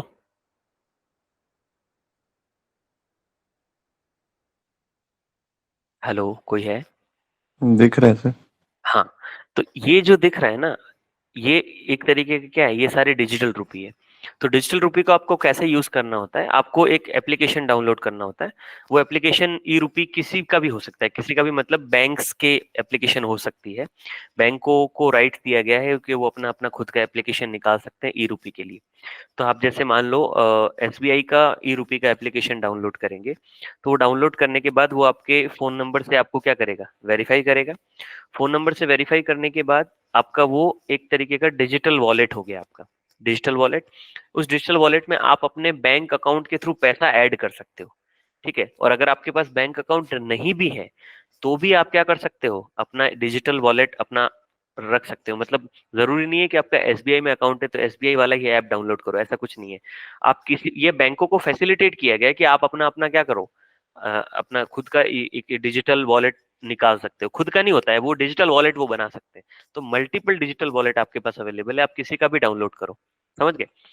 तो आप जब डाउनलोड करेंगे डिजिटल वॉलेट तो आपके पास ये ऑप्शन रहेगा कि अपन बैंक से उसमें क्या कर सकते हो, ट्रांसफर करवा सकते हो। तो आप अपने बैंक अकाउंट से, मान लो आपके पास अगर बैंक अकाउंट है तो वो आप उसी समय एसबीआई के यूपीआई से कहीं से भी अपने इस वाले डिजिटल वॉलेट में क्या कर सकते हो, डिजिटल करेंसी डाल सकते हो। और डिजिटल करेंसी आप इसमें डाल दोगे, ठीक है, 5, 25, 50 जितना पैसा आपको डालना है आप इसमें डाल सकते हो। और जो पैसा आप इसमें डालोगे उसमें ये इस तरीके से आएगा, ये डिनोमिनेशन आएंगे, जो जो डिनोमिनेशन अवेलेबल है इंडिया में वो सारे आएंगे इसमें। 50 पैसे भी है उसमें, 1 रुपया भी है, ठीक है। सारे डिनोमिनेशन कॉइन्स भी आते हैं और रुपये भी आएंगे। 2000 रुपए का नोट नहीं है तो वो नहीं आएगा, ये 500 रुपए का नोट इस तरीके से आएगा। और देखिए इसमें ना सीरियल नंबर लिखा होगा एक, इसमें नीचे में एक सीरियल नंबर यहाँ लिखा रहता है, ठीक है। मतलब ये जो नोट 500 का आपके डिजिटल वॉलेट में है, ये इसका एक फिक्स सीरियल नंबर है सर। मतलब ये डिजिटल करेंसी जो इश्यू हुई है वो डिजिटल करेंसी का, ऐसा नहीं कि जो बैंकों में पैसा रखा है उसका कोई सीरियल नंबर नहीं बता रहे, आप ट्रांसफर कर रहे हो वो कोई भी पैसा किधर भी चला जा रहा है, ऐसा नहीं है। डिजिटल करेंसी में उसका फिक्स सीरियल नंबर होता है। अब आपके पास ये वॉलेट होने के लिए आपका बैंक अकाउंट होना जरूरी नहीं है सर। अगर आपने वॉलेट डाउनलोड किया और आपका बैंक अकाउंट नहीं है आपके पास तो भी चलेगा, मतलब विदाउट बैंक अकाउंट भी आप डिजिटल वॉलेट रख सकते हो, ध्यान रखिएगा। सेंट्रल बैंक डिजिटल करेंसी को यूज करने के लिए आपका बैंक अकाउंट होना जरूरी नहीं है, ये यूपीआई जैसा नहीं है सिस्टम इसमें, ठीक है। ये आपका सिर्फ एक आपके जेब में जो पर्स है ना, उसी पर्स को आप डिजिटल फॉर्म में ले लो बस, और कुछ नहीं है। उसको क्या कर लो, डिजिटल फॉर्म में ले लो कि हाँ भाई फोन में है, ये फोन वाला पर्स है ये, और उसके लिए कोई बैंक अकाउंट जरूरी नहीं है। हाँ, अब आपके पास मान लो बैंक अकाउंट नहीं है और आपने डाउनलोड किया और आपको पैसा चाहिए, तो पैसा आएगा कहाँ से, वो सिंपली पैसा वहीं से आएगा जब आपको कोई क्या करेगा, सेंड करेगा सर। कोई आपको सेंड करेगा पैसा, या फिर आप कन्वर्ट करा के उसमें डाल रहे हो, ठीक है, that's all together different thing. तो पॉइंट ये है कि इसके लिए आपका बैंक अकाउंट होना कंपलसरी बिल्कुल भी नहीं है, ठीक है। अब आपने ई रुपी जो भी आपका डिजिटल वॉलेट है वो डाउनलोड कर लिया, अगर आपका बैंक अकाउंट है तो बैंक अकाउंट से पैसा इसमें ट्रांसफर कर सकते हो, ठीक है। अब आपको किसी पर्सन को पैसा देना है, ठीक है, तो मान लो आपके किसी फ्रेंड को पैसा भेजना है, तो सबसे इंपॉर्टेंट इसकी कंडीशन है कि सामने वाले के पास भी अपना डिजिटल अकाउंट होना चाहिए। अगर उसके पास डिजिटल रुपी अकाउंट नहीं होगा तो अभी करंटली तो यही है कि आप उसको इस तरीके से पैसा भेज नहीं पाओगे। अभी तक यूपीआई के साथ इनकी इंटरऑपरेबिलिटी आई नहीं है, as far as my knowledge is concern, ठीक है। अगर आ गई होगी तो मुझे नहीं पता, मैंने चेक नहीं किया है, बट अभी तो रिसेंटली नहीं देखने को मिला है। तो सामने वाले के पास भी ये होना चाहिए, तभी उसको क्या होगा, पैसा ट्रांसफर होगा। इसमें कोई थर्ड पार्टी ऐप नहीं है, ध्यान रखना। यूपीआई में बैंक इन्वॉल्व रहता है कि बैंक के थ्रू ट्रांजेक्शन होता है, इसमें कुछ भी ऐसा नहीं है। इसमें एक वॉलेट से दूसरे वॉलेट, आप, मैंने कहा ना, इसको पूरा का पूरा ऑफलाइन एज्यूम करके चलो। आपके जेब में वॉलेट है, उसमें पैसा है, आपने उसमें से 100 रुपए निकाल के अपने फ्रेंड को दिए, उसने अपने वॉलेट में रख लिए। क्या इसमें बैंक का इन्वॉल्वमेंट था? नहीं था। सिमिलरली वही काम बस डिजिटल फॉर्म में हो रहा है, ठीक है। और इंपॉर्टेंट ये है कि ये जो 100 रुपए आपने अपने वॉलेट से निकाल के अपने फ्रेंड को दिया था, उस पर भी एक फिक्स सीरियल नंबर था, और वही सीरियल नंबर का नोट जो है वो आपके फ्रेंड को मिला है। सिमिलरली सीबीडीटी में भी यही, सीबीडीसी में भी यही होता है कि आपने अगर अपने वॉलेट से 100 रुपए अपने फ्रेंड को क्या किए, ट्रांसफर किए हैं, तो वो 100 रुपए पे जो सीरियल नंबर है वो यूनिक सीरियल नंबर का नोट ही उसको क्या होगा, ट्रांसफर होगा। अलग अलग ऐसा नहीं कि सीरियल नंबर चेंज हो जाएगा, नहीं, वही वाला ट्रांसफर होगा सर। समझ आ रहा है? अब इसको क्यों बनाया गया, इसको इसलिए बनाया गया कि सर ये जो कई बार थर्ड पार्टी के इन्वॉल्वमेंट से या बैंक्स के इन्वॉल्वमेंट से में आपको कभी कभी बहुत हाई इंटरनेट इंफ्रास्ट्रक्चर इन सब की जरूरत पड़ती है, और ये जो है इसमें इंटरनेट की जरूरत तो इसमें भी पड़ेगी। अब आप यहाँ बैठे हो, आप अपने फ्रेंड को कहीं दूर भेजना चाहते हो, तो उसके फोन नंबर के थ्रू हो जाएगा काम, ठीक है। उसका फोन नंबर से रजिस्टर्ड जो, क्योंकि ये आपका ई रूपी अकाउंट जो आप खोलोगे डिजिटल वाला, ये खुलेगा आपके किससे, आपके फोन नंबर से ही, फोन नंबर से वो ऑथेंटिकेट करेगा आपको, और आप डिजिटल अकाउंट खोल लोगे, ठीक है। और आपको अब भेजना है तो वापस आप अपनी कॉन्टेक्ट लिस्ट खोलो, आप उसका नंबर आ रहा है उस नंबर पे भेजो। अगर उसके नंबर पे ऑलरेडी डिजिटल करेंसी अकाउंट होगा तो वो बता देगा कि हाँ अवेलेबल है, भेजो।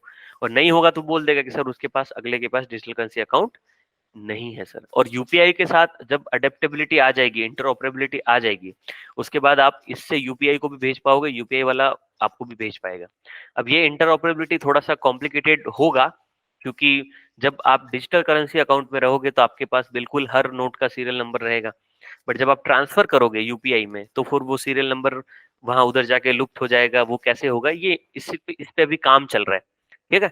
पर ये सिस्टम लाया इसीलिए गया है ताकि ये जो बीच का जो थर्ड पार्टी का जो बीच में इन्वॉल्वमेंट रहता है उसको क्या कर सको आप, मिनिमाइज कर सको, ठीक है। ये आपका क्या है सर, डिजिटल करेंसी है। तो डिजिटल करेंसी और यूपीआई अलग अलग चीज है, आपको समझ आ गया होगा आई होप, ठीक है।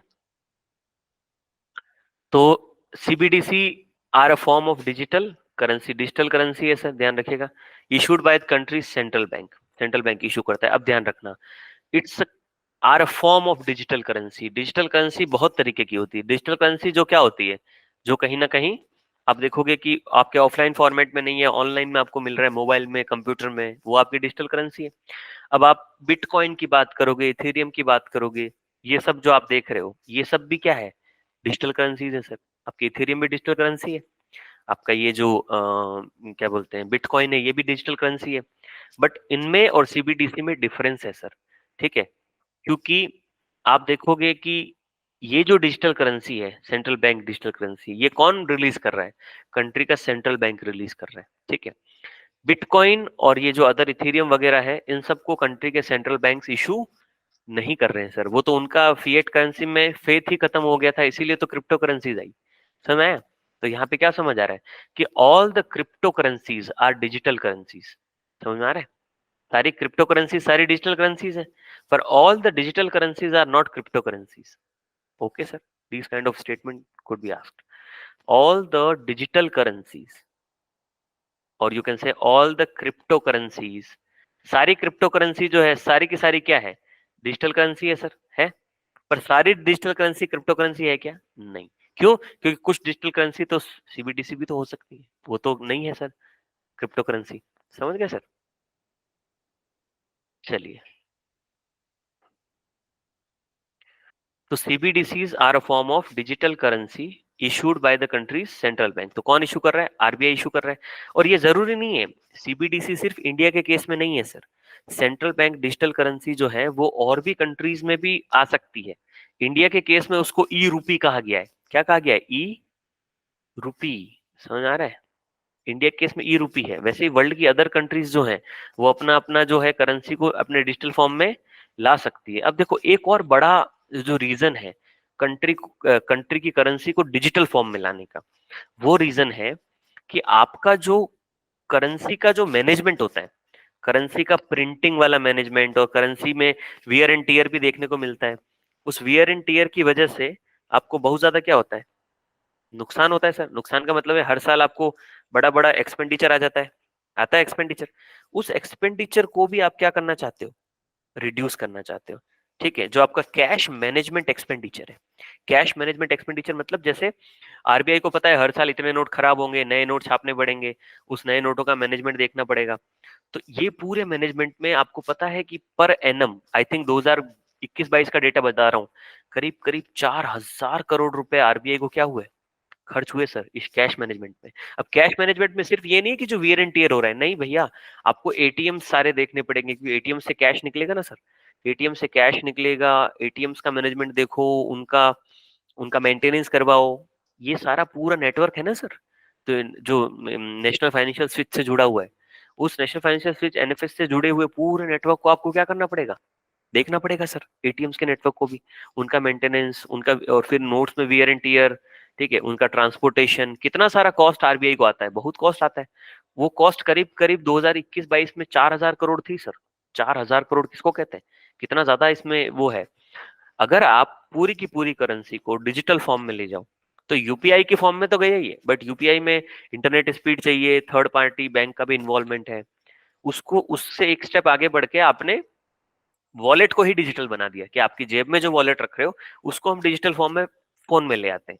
ठीक है, तो उससे क्या होगा कि सारा काम डिजिटली हो जाएगा। माना कि डिजिटल वाले में भी एक्सपेंडिचर है, ऐसा नहीं है कि डिजिटल में एक्सपेंडिचर नहीं होता है, डिजिटल में बहुत एक्सपेंडिचर है सर, क्योंकि ये जो डिजिटल इंडिया अपन कहते हैं कि भाई डिजिटल इंडिया हो गया है, एक्सपेंडिचर बहुत ज्यादा है इसमें, कम एक्सपेंडिचर नहीं है। ठीक है, बट हाँ कि अब न्यू जो टेक्नोलॉजी है उस हिसाब से हम वेल इक्विप्ड है। ठीक है, और जो एक क्या बोलते हैं ईज ऑफ बिजनेस है वो देखने को मिलती है जब आप डिजिटल हो जाते हो। ठीक है, तो दो इंपॉर्टेंट रीजन जो सीबीडीसी के आ रहे हैं, पहला तो ये कि जो आपका कैश मैनेजमेंट एक्सपेंस है वो कम हो जाता है, वो करीब करीब वो पैसा आप बचा लोगे, कैश मैनेजमेंट जो एक्सपेंडिचर है। ठीक है, और सेकंड जो थर्ड पार्टी बैंक्स का इन्वॉल्वमेंट है उसको आपने खत्म कर दिया ताकि लोग अपने में ही अपने एक्सपेंडिचर्स को क्या करें, शेयर कर, और उसमें कहीं भी भेज सकते हो। मतलब आपका प्रॉक्सिमिटी जरूरी नहीं है कि वो सामने खड़ा होगा। अब जैसे फिजिकल वॉलेट में तो वो व्यक्ति सामने खड़ा होगा तो उसको 100 रुपए निकाल के दे पाओगे, इसमें ऐसा नहीं है, उसमें उसका फोन नंबर है, उसके पास डिजिटल वॉलेट है, डायरेक्टली उसको क्या करोगे, ट्रांसफर कर दोगे। ठीक है, काफी सहूलियत इसमें दे रखी है, और जरूरी नहीं है कि जो डिनोमिनेशन अवेलेबल है उसी में आप ट्रांसफर करो। ठीक है, ऐसा जरूरी नहीं है, आपके पास पूरा डिनोमिनेशन का रिकॉर्ड होगा आपके पास कि 100 रुपए के आपके पास इतने नोट रखे हैं।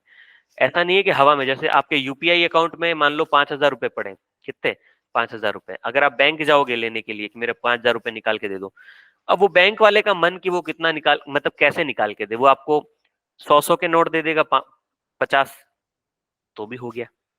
ठीक है, वो आपको 500 के नोट दे देगा तो भी हो गया सर। ठीक है, वो आपको 50 के नोट देगा तो भी हो गया। कौन सा सीरियल नंबर आपको मिलेगा कुछ आपको पता नहीं है। बट अगर आपके इस वाले अकाउंट में, किस में, सेंट्रल बैंक डिजिटल करेंसी वाले अकाउंट में अगर 5000 रुपए पड़े हैं तो वो 5000 रुपए कहाँ से आए हैं वो भी आपके पता रहेगा कि कहाँ से आए हैं, और जो उनका सीरियल नंबर है वो फिक्स है सर। ठीक है, अगर 500 के दो नोट पड़े तो 500 के दो ही पड़े रहेंगे, वो एकदम अपने आप बदल नहीं जाएगा कि सारे नोट 2000 के हो गए, सॉरी 200 के हो गए या 100 के हो गए, नहीं, वो फिक्स नंबर है, वो फिक्स नंबर ही पड़ा रहेगा। मैंने कहा ना, बिल्कुल इसको अज्यूम करो अपने जेब में जो पैसा रखा है उसका सीरियल नंबर चेंज होगा क्या, नहीं, आपकी जेब में, हाँ अनलेस आप चेंज करोगे, अनलेस आप चेंज करते हो, और वॉलेट में रखा रखा वो अपने आप ऐसे नहीं हो जाएगा, चेंज हो जाएगा। समझ गए सर, तो बिल्कुल इसको अज्यूम करके चलना है कि वो आपकी जेब में रखा हुआ पैसा है। They are similar to cryptocurrencies except their value is fixed by the central bank and equivalent to the country's fiat currency. अब यहाँ ये है कि ये है तो क्रिप्टो करेंसी जैसा ही है, but except their value is fix by central bank. अब क्रिप्टो करेंसी की वैल्यू तो भाई डिमांड सप्लाई पे डिपेंड करती है ना, पर यहाँ पे आप देखोगे कि इसकी वैल्यू जो है डिजिटल करेंसी की वो तो फिक्स्ड हो गई सेंट्रल बैंक ने, एक बार भाई 100 रुपए इशू किया ना, ये देखा नहीं इधर। ठीक है, वो जो 100 रुपए इशू किए हैं इन्होंने, वो 100 रुपए तो 100 रुपए ही लिखा हुआ है, उस पे नंबर भी लिखा हुआ है, वो वैसे ही रहेगा सर, उसमें कोई बदलाव नहीं होने वाला। ये एकदम रियल ऐसे ही है बिल्कुल, ये एग्जैक्ट आपके डिजिटल जो आपकी फॉर्म है आपके ई वॉलेट में, ई रूपी में ऐसे ही दिखेगा, वो ये 5 रुपए ऐसे ही है, बिल्कुल सेम है, यही उसी से लिया गया है। ठीक है, इसमें कॉइन्स भी है सर, इसमें कॉइन्स भी है, देखिए छोटे कॉइन भी मिलते हैं, 1 रुपए का कॉइन भी है, 50 पैसे का कॉइन भी है, 2 रुपए का नोट है, 5 रुपए का नोट है, आई थिंक कॉइन्स दो ही है ये, 50 पैसे और 1 रुपए, फिर 2 रुपए का नोट है, 2, 5, 10, 20 इन सब के क्या है सर, नोट्स हैं। 2000 रुपए का नोट भी था शुरू में, बट अभी 2000, क्योंकि 2000 का डिनोमिनेशन क्या हो गया, डिमोनेटाइज हो गया है, तो उसको अब हटा दिया है। पर जब ये पहले आया था कि ऐप तो 2022-23 में आ गई थी, उस समय तो डिमोनेटाइजेशन आई थिंक 2000 रुपए नोट का होने वाला था, तो इसीलिए 2000 का नोट आपको कई एप्लीकेशंस में देखने को मिलेगा, बट वो आप उसको ऐड नहीं कर सकते, बैंक वगैरह से, बैंक से नहीं ऐड कर सकते। ठीक है, चलिए, तो similar to crypto currencies except that their value is fixed by the central bank, क्योंकि सेंट्रल बैंक फिक्स करता है, और क्रिप्टो करेंसीज की वैल्यू तो डिमांड सप्लाई पे डिपेंड करती है, फिक्स नहीं रहती। तो ये डिफरेंस है क्रिप्टो करेंसी में और इसमें। और दूसरा क्या है, क्रिप्टो करेंसी में जो मामला है वो पूरा का पूरा कैसा रहता है, इनक्रिप्टेड रहता है, इसमें इंक्रिप्शन देखने को नहीं मिलेगा। ठीक है, ये भी एक बड़ा डिफरेंस है, ये दो बड़े डिफरेंस है। ठीक है, equivalent to the country's fiat currency. Fiat currency क्या होती है सर? आपको पता है फिएट करेंसी क्या होती है? देखो, कोई भी कंट्री की करेंसी होती है ना, उस करेंसी को जब कोई सेंट्रल बैंक या वहां का किंग या जो भी है वो इशू करते हैं, वो क्या करते हैं, इशू करते हैं, तो उसको कहते हैं उसका फिएट करेंसी। ठीक है, जैसे इंडिया में जो नोट आपके हाथ में है वो एक फिएट करेंसी है। क्या है? Fiat currency. ठीक है, और फिएट करेंसी आगे जाकर लीगल टेंडर बनती है। आगे जाकर मतलब क्या? जैसे आपके हाथ में 100 रुपए का नोट है, वो 100 रुपए का नोट आरबीआई ने इशू किया है, उसके ऊपर लिखा हुआ है 100 रुपए के नोट पे कि भाई मैं धारक को 100 रुपए अदा करने का वचन देता हूँ, आई प्रोमिस टू पे बियरर द 100 रुपीज, लिखा हुआ है उसके ऊपर। इसका मतलब है कि जिसके हाथ में रहे बियरर्स बॉन्ड है, जिसके पास रहेगा उसका हो जाएगा। पैसा तो पैसा ही होता है, रुपया तो बियरर्स बॉन्ड है एक तरीके का। ये 100 रुपए जो है ये आरबीआई ने प्रॉमिस किए हैं कि 100 रुपए इसकी वैल्यू है सर। ठीक है, वो फिएट करेंसी है।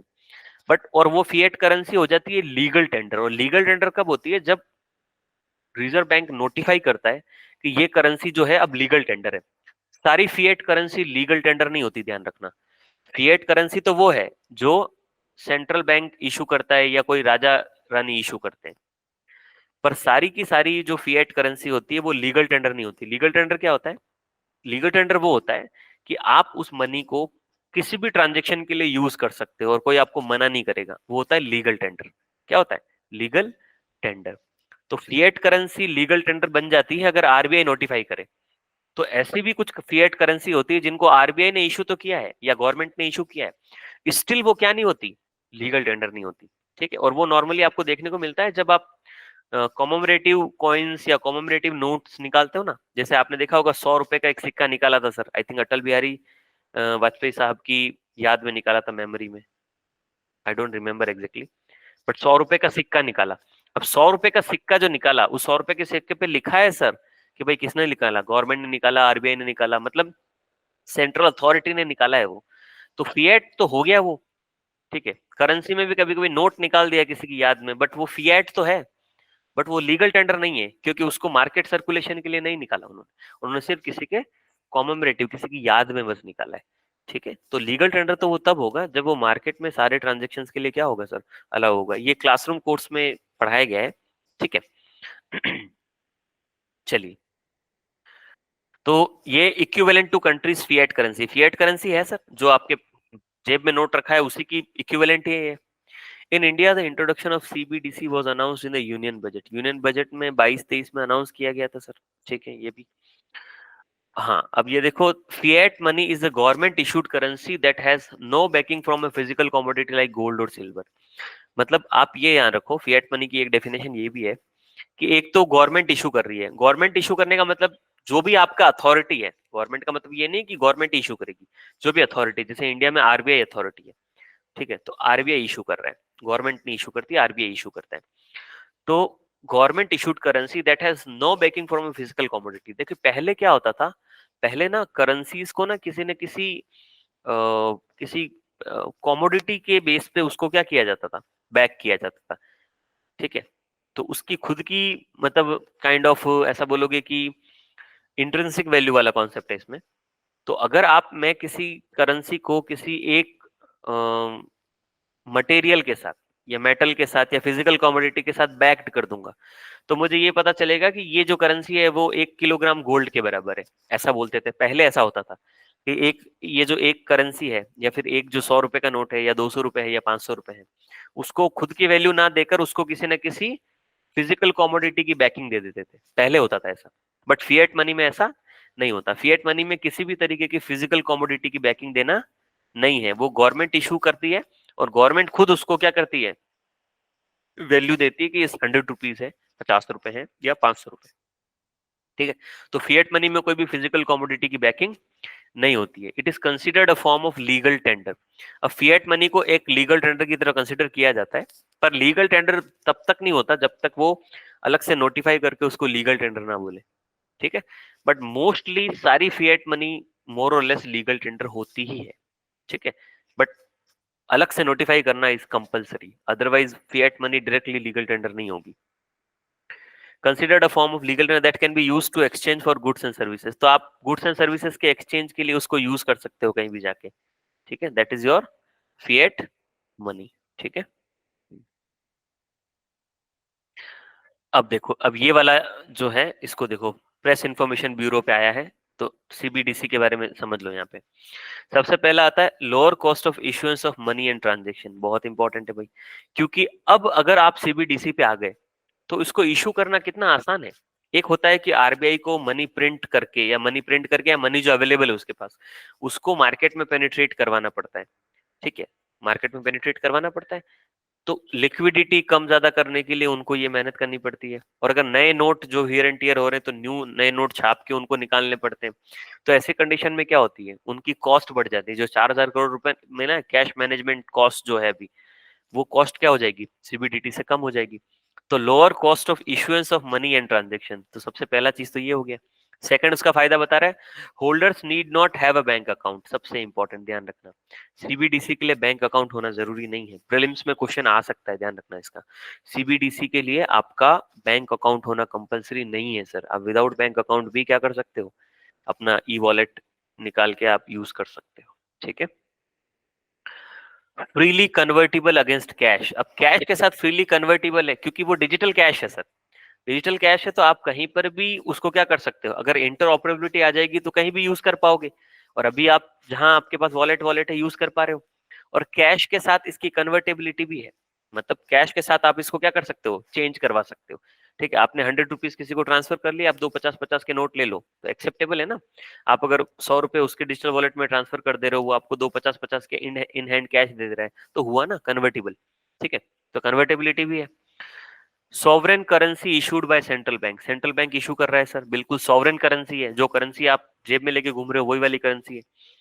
Liability in the central banks balance sheet, ये भी इंपॉर्टेंट है। अब आपको पता है कि जितना भी पैसा आरबीआई इशू करता है वो आरबीआई की लायबिलिटी साइड होती है, क्योंकि आरबीआई के इसके ऊपर लिखा होता है कि बियरर्स बॉन्ड है सर। तो अगर आप 100 रुपए जो आपके हाथ में अभी है वो एग्जैक्टली किसने इशू किए, वो आरबीआई ने इशू कर रखे हैं सर। ठीक है, तो जैसे जो कैश मार्केट में घूम रहा है वो सब आरबीआई ने इशू किया है। ठीक है, और आरबीआई ने उसके अगेंस्ट अपने पास कुछ एसेट रखे हुए हैं सर। आरबीआई की एसेट साइड और आरबीआई की जो लाइबिलिटी साइड है वो दोनों मैच होनी चाहिए, तभी वो आगे मार्केट में क्या कर सकता है, मनी इशू कर सकता है। ये भी क्लासरूम कोर्स में डिटेल में बताया गया है, आप नहीं पढ़े तो आपका क्लासरूम कोर्स में आ जाएगा, इकोनॉमी जब पढ़ेंगे। ठीक है, तो जो आरबीआई का एसेट साइड है और आरबीआई का लायबिलिटी साइड है वो दोनों मैच होना चाहिए, तभी वो एक्स्ट्रा मनी क्या कर सकता है, आगे निकाल सकता है। और आरबीआई का लायबिलिटी साइड जो होता है वो एग्जैक्टली वो मनी होता है जो आरबीआई मार्केट में उतारता है सर। ठीक है, लायबिलिटी साइड। तो अगर आरबीआई को और मनी मार्केट में उतारना है तो आरबीआई को अपने पहला असेट साइड उतना ही अमाउंट से क्या करना पड़ेगा, बढ़ाना पड़ेगा। उसको या तो गोल्ड कलेक्ट करके रखना पड़ेगा, या फॉरेन एक्सचेंज कलेक्ट करके रखना पड़ेगा, या गवर्नमेंट सिक्योरिटी कलेक्ट करके रखनी पड़ेगी उसी अमाउंट की, तभी वो मार्केट में पैसा उतार पाएगा प्रिंट करके, अदरवाइज नहीं उतार सकता। इसीलिए तो आरबीआई अनाप शनाप जितना मन हो पैसा करके मार्केट में नहीं उतार सकता। इसके पीछे रूल क्या है, असेट साइड और लाइबिलिटी साइड बराबर होनी चाहिए। और जो आरबीआई की लाइबिलिटी साइड है वो वाला पैसा है जो अभी मार्केट में घूम रहा है। तो जितना पैसा मार्केट में है वो सब आरबीआई की क्या है, लाइबिलिटी साइड है। और अब जब सेंट्रल बैंक डिजिटल करेंसी उतारेगा तो वो भी आरबीआई का क्या रहेगा, लाइबिलिटी साइड। यही तो बात कह रहा है, liability in the central bank balance sheet. ठीक है, फिर आता है accepted as a medium of payment और लीगल टेंडर। एक्सेप्टेड तो है ही है सर, एक्सेप्टेड तो सब जगह है। देखो 6 एट्रीब्यूट इसके हो गए, इसके अलावा कुछ और एट्रीब्यूट हमने पहले देख लिए। इन एट्रीब्यूट्स में से कुछ ना कुछ आ सकता है क्वेश्चन। सीबीडीटी पे क्वेश्चन आई थिंक आया नहीं है, लास्ट ईयर आया था क्या, चेक नहीं किया मैंने। ठीक है, अब थोड़ा और डिटेल्ड हुआ है तो और चीजें आ सकती है। नीड फॉर सीबीडीसी क्या है, फाइनेंशियल इंक्लूजन। फाइनेंशियल इंक्लूजन क्या होता है कि आप मेन स्ट्रीम में लाओ लोगों को, कि लोग जो है उनका करेंसी जो है, उनका पैसा जो है वो कहीं ना कहीं वापस क्या हो, मेन स्ट्रीम तरीके से यूज हो। बैंक को हमने एक बड़ा फाइनेंशियल इंक्लूजन का प्लेटफॉर्म माना हुआ है कि बैंक अकाउंट लोगों का खोलो तो वो फाइनेंशियली क्या होते हैं, इंक्लूड होते हैं, उनका मनी सिस्टम में आता है, सर्कुलेट होता है और वो यूटिलाइज होता है कैपिटल फॉर्मेशन के लिए। ये हमने नॉर्मली अभी तक कन्वेंशनल वे तो यही है सर। अब अगर कन्वेंशनल वे से आगे जाते हैं तो लोगों के पास अगर बैंक अकाउंट नहीं भी है, स्टिल उनको अगर फाइनेंशियल मेन स्ट्रीम से जोड़ना है तो ये एक क्या हो सकता है, तरीका हो सकता है। ऑल्दो ये थोड़ा सा आइडियलिस्टिक लगता है कि बैंक अकाउंट नहीं खुला है लोगों का बट वो डायरेक्टली सीबीडीसी यूज कर लेंगे। ठीक है, ये थोड़ा पॉसिबिलिटी स्पेशली इंडिया के केस में जहाँ पे डिजिटल इलिटरेसी ज्यादा है वहां थोड़ा डिफिकल्ट तो है। बट ये इसका प्रोस्पेक्ट है सर कि फाइनेंशियल इंक्लूजन में आप इसको देख सकते हो कि बैंक जहां तक नहीं पहुंचा है, बैंक अकाउंट नहीं भी है, वहां भी वो पेमेंट सर्विसेज की फॉर्म में सीबीडीसी को यूज कर सकते हैं। ठीक है। इफिशियंसी इन पेमेंट्स, अब पेमेंट की इफिशियंसी रहेगी ना सर, क्योंकि ट्रांजेक्शन कॉस्ट कम हो जाएगी। ट्रांजेक्शन कॉस्ट क्यों कम हो जाएगी? क्योंकि एक इंटरमीडियरी बीच में कम हो गया। तो बैंक के ऊपर पहले जो बर्डन आ रहा था, वो बर्डन अब बैंक से क्या हो जाएगा? कम हो जाएगा। ऑल तो बैंक को इससे नुकसान हो सकता है, अगर सारे लोग सीबीडीसी यूज करने लग जाएंगे तो उससे बैंकिंग सिस्टम को थोड़ा सा नुकसान तो हो सकता है सर। ठीक है। क्राइसिस रेस्पॉन्स, ठीक है, क्राइसिस के टाइम पे क्या होता है, जैसे आरबीआई को कभी लिक्विडिटी इंजेक्ट करनी होती है, तो अभी आरबीआई को लिक्विडिटी इंजेक्ट करने के लिए चलो ठीक है कि वो रेपो ऑपरेशन या अदर कोई लिक्विडिटी एडजस्टमेंट फैसिलिटी से करता है, but on the other hand अगर आरबीआई मनी प्रिंट करके मार्केट में डाल रहा है या मनी सक्शन कर रहा है, तो अगर वो डिजिटल फॉर्म में रहेगी तो उसके लिए रिलेटिवली इजी रहेगा क्राइसिस टाइम पे रेस्पॉन्स करना, रादर देन की फिजिकल कैश की फॉर्म में रेस्पॉन्स करने में। ठीक है। तो क्राइसिस रेस्पॉन्स में भी ये थोड़ा सा क्विक रहेगा। इनहांसिंग क्रॉस बॉर्डर पेमेंट्स, अब क्रॉस बॉर्डर पेमेंट्स के लिए भी क्या होगा, थोड़ा सा मोर इफिशिएंट हो सकते हैं। ठीक है। रिलायंस ऑन कॉरस्पॉन्डिंग बैंक्स और इंटरमीडियरीज जो हैं उन पे क्या हो जाएगा, रिड्यूस हो जाएगा मामला, उन पे डिपेंडेंसी क्या हो जाएगी, कम हो जाएगी। कॉम्बेट काउंटर फेट करेंसी, अब काउंटर फेट करेंसी क्या होती है, जो नकली नोट चल रहे हैं। अब क्योंकि अगर डिजिटल में आप बढ़ोगे, अगर आप ये सीबीडीसी का यूज बहुत ज्यादा प्रेवलेंट हो जाएगा, बहुत प्रेवलेंट, मतलब देख लो कि अभी तो प्रेवलेंट नहीं, अभी तो सिर्फ पायलट मोड पे चल रही है, बट अगर ग्रेजुअली धीरे धीरे ये फिजिकल कैश ही खत्म हो जाए और सारा का सारा सब इस डिजिटल वॉलेट्स के थ्रू करने लग जाएंगे, तो ऐसे केस में बेनिफिट तो है उसके बहुत ज्यादा। और ये जो काउंटरफेट करेंसी चलती है, नकली नोट, अब नकली नोट तो इन हैंड चल रहे होते हैं तो पता नहीं चलता है, ऑनलाइन में उसको चेक करना और ये सारा काम करना, उस काउंटरफेट को कंट्रोल करना सेंट्रल बैंक के लिए रिलेटिवली इजी हो जाएगा। होगा सर? होगा ना? डिजिटल फॉर्म में इजी रहेगा उसके लिए। और तो डिजिटल फॉर्म में भी आगे चैलेंज आ जाएंगे, ठीक है, क्योंकि साइबर सिक्योरिटी बड़ा चैलेंज आ जाएगा, बट स्टिल अभी करंटली हिसाब से तो भाई इसका एक फायदा तो ये देख ही सकते हैं कि काउंटरफेट करेंसी को कंट्रोल किया जा सकता है, नकली नोट को। अभी हाथ में तो नकली नोट बहुत चल रहे होते हैं, पता ही नहीं चलता। Concerns of the CBDC, digital illiteracy, सबसे बड़ा चैलेंज यही है सर, अभी तक लोगों में डिजिटल इलिटरेसी है। ठीक है। और मैं कह रहा हूं कि डिजिटल इलिटरेसी तो चलो हट रही है, कि इलिटरेसी का मतलब तो होता है निरक्षरता। ठीक है। एक होती है लिटरेसी और एक होती है एजुकेशन, दोनों अलग अलग चीज है। लिटरेसी का मतलब होती है साक्षरता और एजुकेशन होती है शिक्षा। साक्षरता जो होती है वो शिक्षा का पहला कदम है सर, पहले आप साक्षर बनते हो। साक्षर का मतलब है लिटरेट होना, लिटरेट का मतलब है पढ़ना सीखना। आप थोड़ा सा पढ़ पा रहे हो, थोड़ा समझ पा रहे हो उसको, माइनर सा, ठीक है, तो वो आपका लिटरेसी शो कर रहा है, साक्षरता। फिर आती है शिक्षा, शिक्षा तो एजुकेशन तो बड़ी चीज है, फिर एजुकेशन तो फिर knowledge, wisdom, these all things. ठीक है। तो एजुकेशन को थोड़ा सा आप अपर हैंड पे लो और लिटरेसी को एकदम लोअर पे लो, कि लिटरेसी तो प्राइमरी सीढ़ी है। ठीक है। अब डिजिटल इलिटरेसी तो थोड़ी सी कम हो गई है अब इंडिया में, क्योंकि लोगों के हाथ में फोन जा रहा है, लोग पढ़ पा रहे हैं, देख पा रहे हैं, बट अभी तक भी वो डिजिटली एजुकेट नहीं हुए। एजुकेट नहीं हुए मतलब वो उसको एनालाइज नहीं कर पा रहे हैं कि इसका फायदा क्या है, इसका नुकसान क्या है। डिजिटली उनके साथ अभी भी क्या हो रहा है, फ्रॉड हो रहा है बहुत सारा, और फ्रॉड इसलिए हो रहा है बिकॉज वो डिजिटली एडुकेटेड नहीं है। वो डिजिटली लिटरेट तो हो गए बट डिजिटली एडुकेटेड नहीं है। उनको ना प्रोस कॉन्स नहीं पता, उनको एप्लीकेशन को यूज कर रहे हैं तो उसको यूज करने के लिए क्या इंटरफेस वो यूज कर रहे हैं, कहाँ पे वो यस बोल दे रहे हैं, कहाँ पे नो बोल दे रहे हैं, उनको ये सारी चीजों का आइडिया नहीं है, और ये तो मेजोरिटी ऑफ पॉपुलेशन को आइडिया नहीं है। ठीक है। तो डिजिटल एजुकेशन की तो काफी ज्यादा कमी है। हाँ, डिजिटल लिटरेसी धीरे धीरे बढ़ रही है। तो ये इलिटरेसी तो पहले ही प्रॉब्लम है, आपको पेनिट्रेट करते टाइम ही लिटरेसी चाहिए। आप लिटरेट नहीं होंगे तो पेनिट्रेट ही नहीं कर पाओगे उसको। पर पेनिट्रेशन के बाद भी उसके इफेक्टिव यूटिलाइजेशन के लिए, इफेक्टिव यूज के लिए, उसके जो फ्रॉड और स्कैमस्टर से बचने के लिए आपको डिजिटल एजुकेशन चाहिए, अवेयरनेस चाहिए। ठीक है। डेटा सिक्योरिटी भैया, सबसे बड़ा चैलेंज ये भी है कि भाई ऑनलाइन सारा मामला हो रहा है, तो इतना सारा डेटा जो होगा वो आरबीआई को अपने आप क्या, अपने क्या है, फाइनेंशियल डेटा को अपने आप कलेक्ट करके रखना पड़ेगा, सीबीडीसी के इतने ट्रांजेक्शन्स वगैरह ब्ला ब्ला ब्ला। तो ऐसी कंडीशन में, और क्योंकि इतने सारे लोगों का वापस डेटा जो है वो आपके पास क्या रहेगा, अवेलेबल रहेगा, उनका पर्सनल डेटा भी रहेगा, केवाईसी करवाओगे आप या जो भी है, तो ऐसे कंडीशन में उस डेटा का आपको प्रोटेक्शन करना, और डेटा प्रोटेक्शन लॉ भी है उसके साथ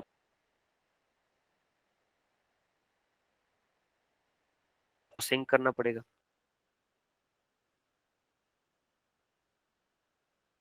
कंसर्न है सर, ठीक है। इंडिविजुअल प्राइवेसी सिविल लिबर्टीज के लिए बड़ा कंसर्न है, ठीक है। हील्ड टू क्राइम, ठीक है। अब आप देखोगे कि जो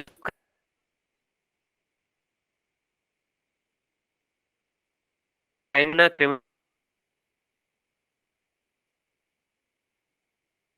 ने क्लियरली कहा है कि जो डिजिटल से किसी तरीके का कोई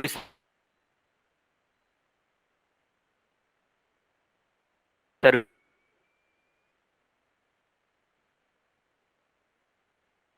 उन्होंने बड़े ट्रांजेक्शन और छोटे ट्रांजेक्शन के बीच में डिसाइड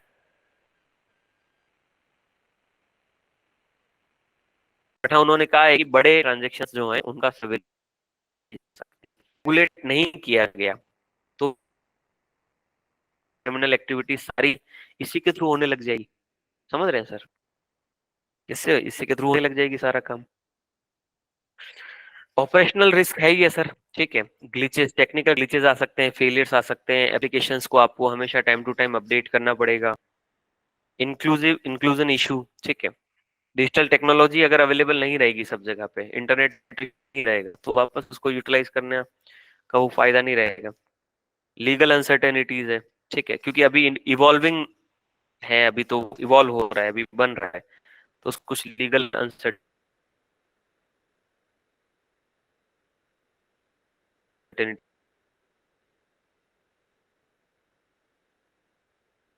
ने इंट्रोड्यूस कर दिया है, छोटी कंट्रीज ने इंट्रोड्यूस किया है। चाइना, यूएई, ये सभी ना पायलट बेसिस पे चला रहे हैं। इंडिया का शहरी 2022 में आरबीआई ने लॉन्च किया पायलट बेसिस पे डिजिटल रूपी, ई सेगमेंट, ई आर थे, ई रूपी, ठीक है सर। तो ये सीसी है और ये इम्पोर्टेंट है सर, इसमें इसका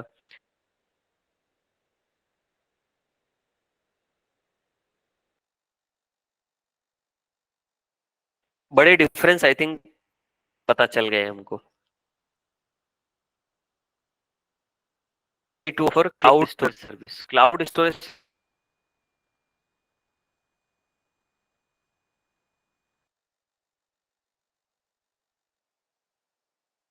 तो फाइनेंशियल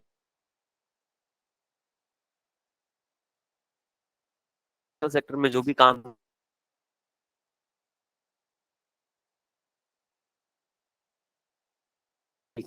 डेटा,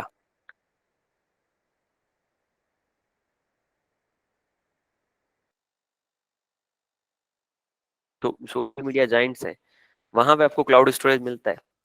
आरबीआई सोच रहा है क्लाउड स्टोरेज देने की इंडिया के,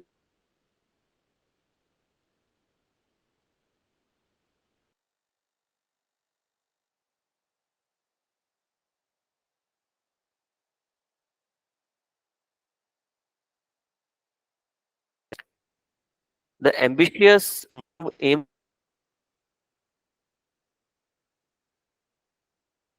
टू लिवरेज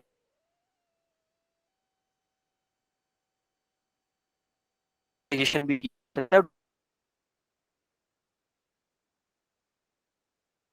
such as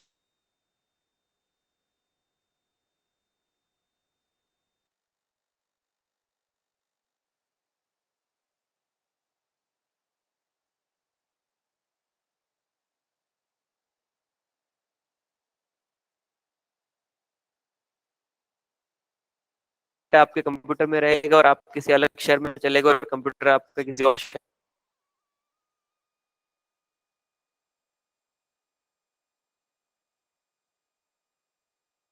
अब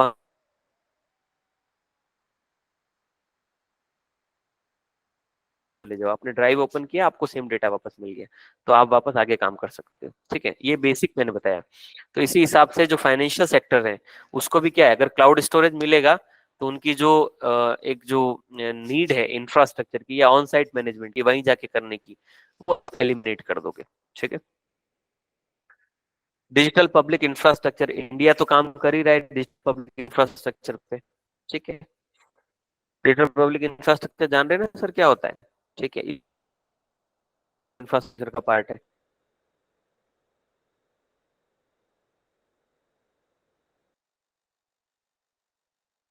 कहीं ना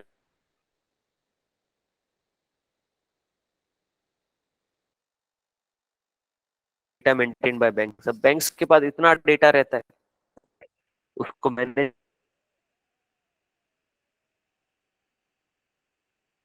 करने के लिए उनको स्टैंडर्ड, तो इंटीग्रिटी प्राइवेसी स्टैंडर्ड्स भी क्या होंगे, बढ़ेंगे, अपहेल्ड होंगे जो एग्जिस्टिंग स्टैंडर्ड के लिए। आप स्टोरेज ये तो क्लाउड सर्विस का, बट उसमें भी रिस्क तो है कि आप डिजिटली जितना ज्यादा एक्सपांड करोगे अपने आप को, उतना ही साइबर साइबर रिस्क तो रहेगा आपको। तो उसके लिए आपको स्ट्रॉन्ग क्या है, एक स्ट्रॉन्ग फायरवॉल, जो भी आपको प्रोटेक्शन के लिए चाहिए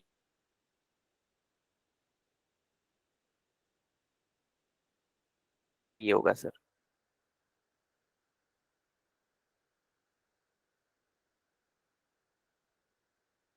सिक्योरिटी, कोलैबोरेशन,